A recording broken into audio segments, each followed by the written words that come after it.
Anna Foster sat at the restaurant table nervously checking her phone for the third time in 5 minutes. At 28, she was a kindergarten teacher who rarely found herself in establishments this elegant, with their soft lighting and multiple forks at each place setting.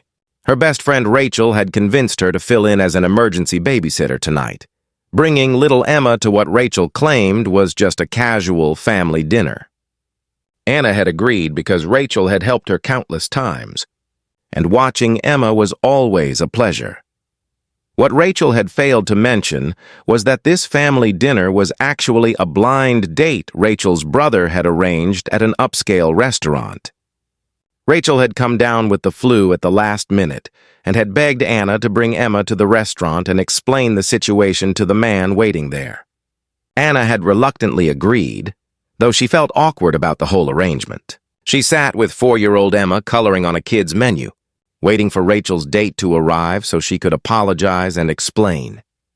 A man in a dark suit approached the table, and Anna's stomach dropped because he was far more attractive and polished than she had expected. He introduced himself as David Warren and asked if she was Rachel. Anna quickly shook her head and explained nervously that she was not the girl he was supposed to meet. She told him Rachel had gotten sick and had asked her to bring Emma and deliver the message that Rachel was terribly sorry but needed to reschedule. David looked surprised but not disappointed, and he asked if he could sit down anyway since he was already there. Anna agreed awkwardly, and David sat down and immediately engaged Emma in conversation about her coloring. He asked her about her favorite colors and what she was drawing, and Emma responded enthusiastically while Anna watched in amazement. Most men would have been annoyed by this situation, but David seemed genuinely interested in what a 4-year-old had to say. Anna apologized again for the mix-up and the inconvenience, but David waved off her concerns and said these things happened. He asked Anna about herself since they were already sitting together, and Anna explained she was Rachel's friend and taught kindergarten at an elementary school nearby. David's face lit up with interest, and he said his mother had been a teacher and he had tremendous respect for the profession. Anna found herself relaxing slightly as they fell into easy conversation. David ordered food for all 3 of them, including chicken fingers for Emma without even asking if that was acceptable, which Anna appreciated because it saved her from navigating the expensive menu. He told Anna he worked in finance, though he did not elaborate on the specifics. Anna assumed he had some mid-level corporate job based on his suit and his choice of restaurant, and she did not press for details because she was not planning to see him again after tonight. Emma spilled her juice, and Anna immediately began apologizing and cleaning up the mess while trying to keep Emma calm. David jumped in to help without hesitation, flagging down a server for extra napkins and reassuring Emma that accidents happen to everyone. Anna was impressed by how naturally he handled the situation, as though dining with a messy preschooler was something he did regularly rather than a disaster interrupting his evening. As they ate, Anna found herself genuinely enjoying David's company despite the awkward circumstances. He asked thoughtful questions about her work with children, and he shared stories about his own chaotic childhood growing up with 3 siblings. Emma chimed in occasionally with her own observations, and David included her in the conversation rather than talking over her. Anna could not remember the last time she had felt this comfortable with someone she had just met. After dinner, as Anna prepared to leave with Emma, David asked if he could have Anna's phone number.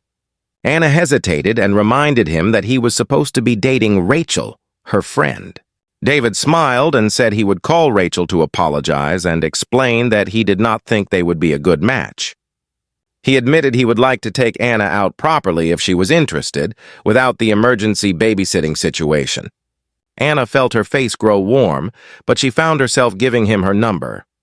Over the next few days, Anna told Rachel about what had happened, and Rachel laughed and said she was not offended in the slightest. Rachel admitted she had only agreed to the blind date because her brother had been persistent, and she had no romantic interest in David anyway. She encouraged Anna to go out with him if she liked him, which Anna admitted she did. David called 2 days later and asked Anna to dinner at a more casual restaurant, and she agreed. Their first official date went even better than the accidental first meeting. David picked Anna up and took her to a cozy Italian place where they could actually hear each other talk. He asked about her students and her teaching philosophy, and he shared more about his own work, which Anna gradually realized was more significant than she had initially thought.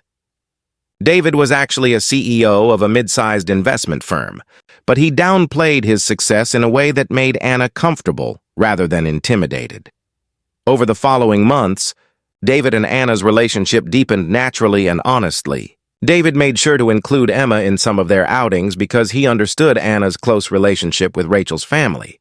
Anna introduced David to her parents, who were initially skeptical of his corporate background, but won over by his genuine kindness and his obvious affection for their daughter. David's family welcomed Anna warmly, and his mother especially appreciated that Anna was a teacher. 6 months after their accidental meeting, David took Anna back to the same restaurant where they had first met. He had arranged for Rachel to watch Emma this time, and Anna realized something special was happening when she saw the same table set for two with candles. David held her hand across the table and told her that the best thing that ever happened to him was showing up for a date with the wrong person. He explained. That meeting Anna and Emma that night had reminded him what truly mattered in life. He pulled out a ring and asked if Anna would consider making their accidental meeting permanent by marrying him. Anna said yes through tears of happiness, and the restaurant staff brought out champagne to celebrate. David later joked that he owed Rachel a thank you gift for getting sick at exactly the right time. They married a year later in a ceremony that included Emma as the flower girl, taking her role very seriously as she scattered petals down the aisle. Rachel stood as Anna's maid of honor and gave a toast about how sometimes the best relationships came from the most unexpected circumstances. David added that he had gone to that restaurant expecting a polite but forgettable evening, and instead, he had found the love of his life sitting at his table with a juice-spilling preschooler.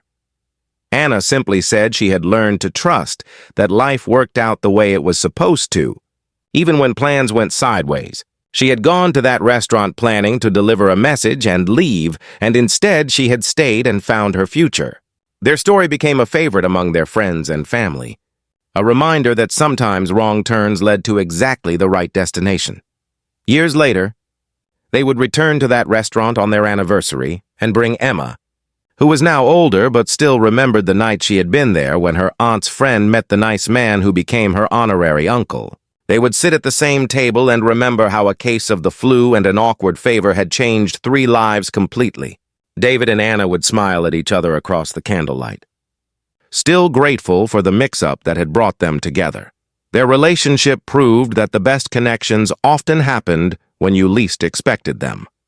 Anna had walked into that restaurant feeling nervous and out of place, and she had walked out having met her future husband. David had arrived expecting one person and found someone completely different but infinitely better. Sometimes being the wrong person at the right time was actually being exactly who you were meant to be. If this story touched your heart, please like, share, and subscribe for more tales of unexpected love. Leave a comment about a time when plans going wrong led to something wonderful.